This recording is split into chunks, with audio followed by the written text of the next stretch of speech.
Yes, students, now we are going to see another example in RSA algorithm. So according to our problem, the given is P equal to 2 prime numbers will be given. So P equal to 3 and Q equal to 11. And here public key is also given, and the plain text M is 5. So here now what we have to find is we have to do encryption and decryption. Before doing encryption and decryption, we have to derive the private key D also. According to the RSA algorithm, what is the first step in RSA algorithm? That is N equal to P into Q. That is 3 into 11 equal to 33. And second step is for calculating phi of n, that is Euler-Torsion function. That is P minus 1 into Q minus 1. 2 into 10 equal to 20. And third step, we have to derive the public key, that is ES7. But in this problem already that E value is given, ES7 is already given, that is a public key in RSA algorithm.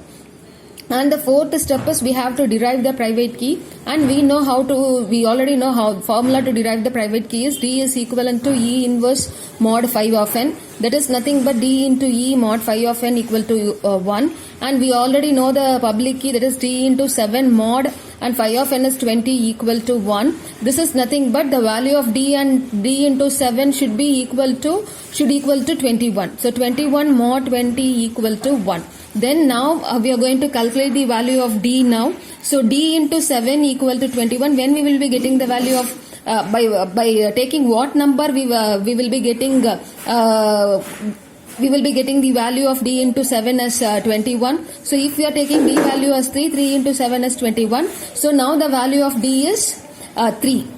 We know that value of D is 3. So here 3 into 7 equal to 21. 3 into 7 mod 20 equal to 1. So the value of D is 3. So now we have derived the private key, that value of D as 3. And now we are going to perform, because we got two key values, it is public key ES7 and private key D as 3. Now we are going to perform both encryption and the decryption. And according to the problem, the value of M is nothing but the plain text. We are going to convert the plain text into ciphertext C.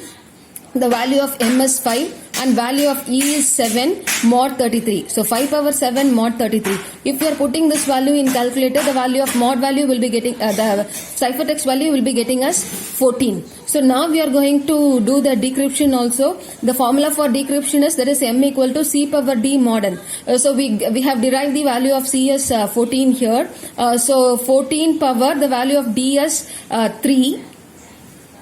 So the value of D is 3. So 14 power 3 mod 33. If you are putting this in calculator, you will be getting the value of M as 5. So now our problem is correct, because in decryption we got the same value, that M as 5 what we have proceed with the given, we have already, it is already given in the problem. In the decryption we got the same value. If we got the same value, what value we derived what value we have derived in public key and private key is also correct, as well as all the encryption and decryption is also correct.